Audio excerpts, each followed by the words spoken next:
found an old baby monitor in the closet of my new apartment. Didn't think much of it. Probably left by the last tenant. Out of curiosity, I plugged it in. The screen flickered on. Static. Then a room appeared. A bedroom. Not mine. The angle was weird, like the camera was up in a corner. I figured it was picking up someone else's signal nearby, so I left it on. Just background noise. Later that night, around 2 a.m., it made a sharp crackling sound. I looked over. The same room, but darker now, like the lights were off. Then I noticed something. There was someone in the room, sitting on the edge of the bed, completely still. I leaned closer to the screen, trying to see their face, and that's when it moved. Slowly, it turned its head and looked directly into the camera. My stomach dropped. Then the audio kicked in, a soft voice, barely a whisper.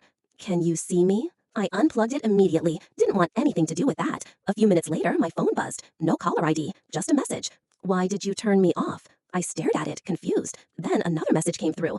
"Turn it back on." I didn't respond, didn't move. Then, from somewhere in my apartment, I heard static, loud, crackling, coming from my bedroom. I slowly walked in and froze, because sitting on my bed was the baby monitor. I unplugged it, I'm sure I did, but the screen was on again. And this time, the room on the screen was mine. I could see my bed, my door, my closet, but I wasn't in the frame. The camera angle was from inside my closet. The closet door behind me slowly creaked open.